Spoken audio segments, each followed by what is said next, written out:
Faz aí uma pergunta para si próprio. O que é? Repita, por favor. O que é a fé? Muitos confundem a fé, muitos dizem que a fé é acreditar em Deus, ter uma religião. Só que o que a gente vê? Que nem dizer que tem fé e nem ter religião muda a vida de ninguém. Você sabe que muitos jovens, eles dizem ter religião e dizem ter o quê?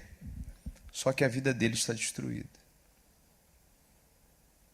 Então, hoje você vai aprender o que é fé. Você quer aprender o que é fé? Sim ou não? Vem aqui, Paulo, por favor. Você autoriza a gente contar a sua história? Sim. Exibir a sua história? Sim. Então, como é que era a sua vida, sua infância, sua adolescência antes da fé? Eu descobri que tinha cancro. 2 tipos de cancro. Uma leucemia e um linfoma. Quantos anos? 12, na altura. A leucemia tinha 68% da minha medula completamente dominada pelo cancro. E o linfoma era uma massa que estava a envolver o meu rim esquerdo, onde os médicos não conseguiam ver os outros órgãos do meu corpo. Você estava estudando nessa altura? Estava, sim. Como é que foi a reação quando descobriu essa doença? Eu fiquei com raiva de tudo e todos. Eu comecei a pensar, porque é que há tanta gente que faz coisas más e eu estou nesta situação? Porque é que há tanta gente que está no vício ou que se calhar merecia mais do que eu morrer nesta altura? Era essa a minha ideia. E eu comecei a me desligar das pessoas, dos meus amigos da escola, porque eu sabia que eu ia para um hospital, que eu ia ficar careca, que eu ia perder a minha força física e que eu ia ter que me afastar da escola, até porque eu tive que abandonar aquele ano letivo. Você praticava educação física, tinha uma vida perfeitamente normal? Super normal, eu nunca tive nada. Foi de um momento para o outro, em 15 dias aquilo apareceu. Vocês ouviram, pessoal? Sim ou não? Quer dizer, 12 anos, uma adolescente normal. Uma vida normal. Estudando, praticando a educação física, o desporto, enfim. E aí vem a notícia de leucemia, é isso? Leucemia. É grave, pessoal. Hã? Quantas pessoas jovens não perdem a vida todos os anos com leucemia? Quantos jovens não perdem a vida com esses problemas que surgem no rim, no coração? E com 12 anos de idade, então, foi descoberto, foi diagnosticado esse problema. Quando você recebeu a notícia, automaticamente você começou a se distanciar das pessoas, se desligar do mundo, das coisas normais da vida. Sim, eu fiquei com raiva. Até é bom salientar que a médica não queria ficar com o meu caso.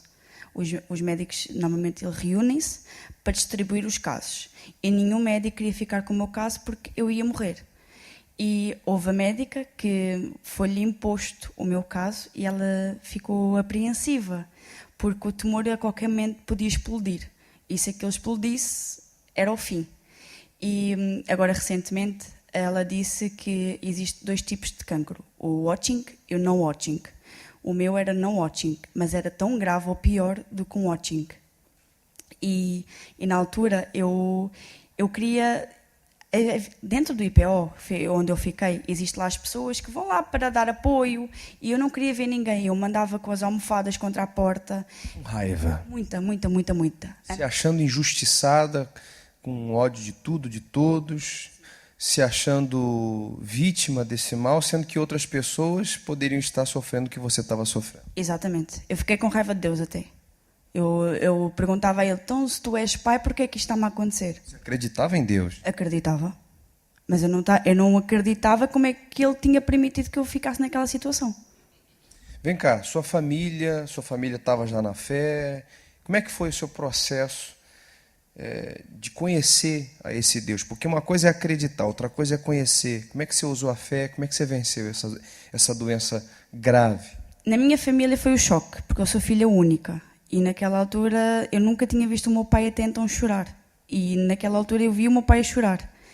E os meus pais já não sabiam mais o que é que havia de fazer.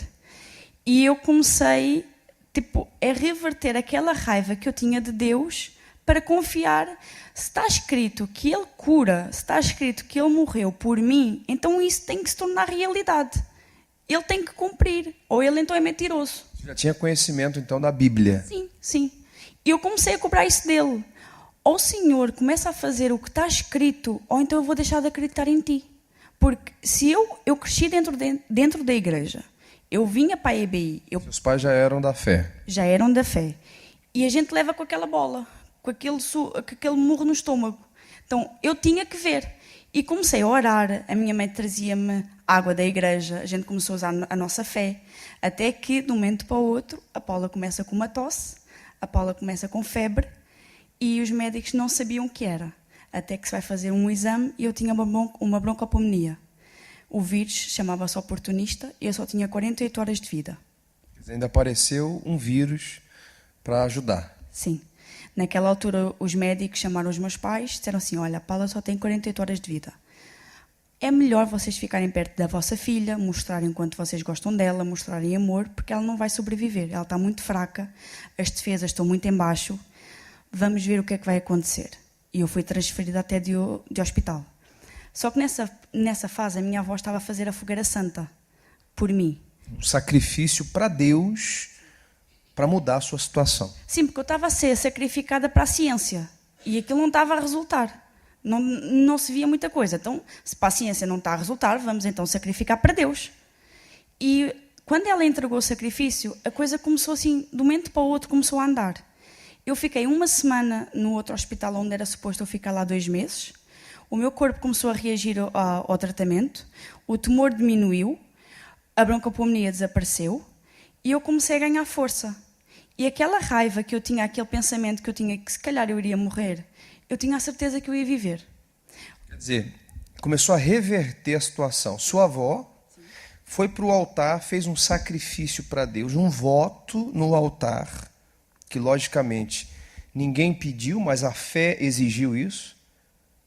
E agora que eu quero que você entenda o que é fé. Porque a fé não tem que ninguém falar para você o que você tem que fazer. A fé não se vê, não se pega, mas a fé é vista no altar por meio do que fazemos para Deus. Quando Deus viu a atitude da senhora, a fé da senhora por meio de um sacrifício, então Deus começou a agir e começou a reverter a situação da Paula. Depois disso, como é que foi o processo? Como é que você está hoje? O que aconteceu? O processo começou a ser muito rápido. Entretanto, as crianças que estavam comigo lá no hospital, que tinham tumores aparentemente mais fáceis, começaram a desaparecer dos quartos. E eu não estava a entender muito bem porquê. Perguntava-me a médica, o fulano tal. O fulano tal foi para casa. Mentira, todos morreram, menos eu. Todos que estavam internados na ala contigo morreram? Morreram, menos eu. E o cancro começou a regredir, eu comecei a ficar boa, as células cancerígenas que estavam na minha medula começaram a diminuir e hoje eu estou dada como curada. Passaram-se quanto tempo? 10 anos. 10? 12. 12 anos? Já 13. 13. 13. 13 anos já se passaram. Sim, sim. Nesses 13 anos que você foi curada, foi livre, restabeleceu sua vida normal. Sim, sim, sim. Você também aprendeu a usar a fé, usa essa mesma fé. O que você já fez de lá para cá e como é que está a sua vida hoje? Eu sacrifiquei primeiramente pela minha vida, depois disto tudo, pela minha vida espiritual, porque eu, depois do cancro, me envolvi no mundo lá fora, drogas. Depois da doença física, você ainda teve umas doenças espirituais por aí. Sabe o que é doença espiritual, não sabe, gente? Ah, não sabe, não? Más companhias. Sim ou não? Sim, sim. Noites. Sim. Vícios. Sim. Você está vendo? Você ainda foi experimentar coisas que poderiam prejudicar a sua vida. E prejudicou. Muito. Até porque não fui eu que vivi o sacrifício. Eu fui beneficiada com ele, mas eu tinha que sacrificar. E foi aí que eu aprendi. Quando eu sacrifiquei por mim, a minha vida mudou. Ou seja, a minha avó sacrificou por mim porque ela não queria que eu morresse. Eu fui Deus te deu uma oportunidade. Exatamente. Você aprendeu o caminho da fé, fez a escolha certa, também foi para o altar. Fez um voto, ou vários votos. O que aconteceu? Sou curada, tenho trabalho, coisa que eu também tive que sacrificar para conseguir.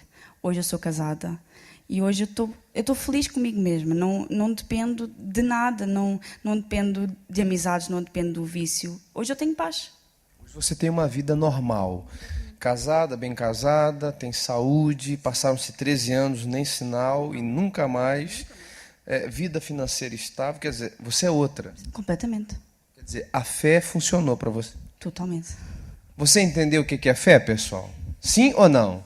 Fé é você vir na igreja? Hein, jovem? Olha para cá. Você que está aqui primeira vez. Ou você que está aqui enfrentando um problema. O que é fé? Fé é isso aqui. A Paula é uma prova viva do quê? Da fé. Primeiramente, da avó. E segundo, da sua própria fé, que fez a escolha certa, também foi para o altar para se libertar dos vícios, das noites, das más companhias, dos sentimentos ruins, para hoje ser quem ela é. Ter uma vida. Hoje ela tem uma vida. Acredito eu que ela tem problemas, que ela tem dificuldades, que ela enfrenta lutas, mas acredito eu também que ela já sabe o que fazer para vencer, não sabe? Exatamente. E é o que você tem que saber, é o que você tem que fazer. Porque senão a sua vida não faz sentido. Se você não aprender o que é fé, olha para mim, jovem. Se você não aprender o que é fé, sua vida não faz sentido. Você vai ser mais um. Você vai viver jogado de um lado, ou você vai viver sendo jogado de um lado para o outro. A vida vai te jogar para de um lado para o outro. A vida, as circunstâncias jogaram a Paula para onde? Para um hospital. As circunstâncias, os problemas jogaram a Paula para onde? Para uma ala de cancerosos. Se você não usar a fé, a vida vai te jogar para onde? Vai te jogar para a miséria. Você quer miséria? Não ouvi, gente. Se você não usar a fé, a vida vai te jogar para um aluno desqualificado. Vai te jogar para uma pessoa depressiva. Porque se você diz assim, eu vou deixar a vida me levar. Não é a vida que nos leva, é você que tem que levar a sua vida. E levá-la para onde, gente? Para onde a Paula levou a vida dela? Fala forte, pessoal. Para onde a avó da Paula levou a vida dela? Para onde você tem que levar a sua vida? Para o altar. E não para as noites, não para as baladas. Não colocar a sua vida na mão de rede social, de internet, de colegas. Porque é isso que os jovens têm feito. Pega a sua vida e coloca na mão de quem? Das amizades. O que as amizades falam, eles fazem. Pega a sua vida, coloca onde? Num computador. Vive em função das redes sociais.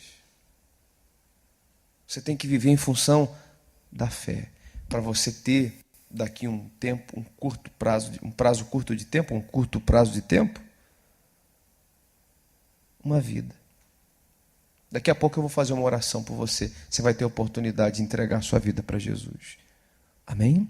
Paula, muito obrigado. Deus te abençoe, tá?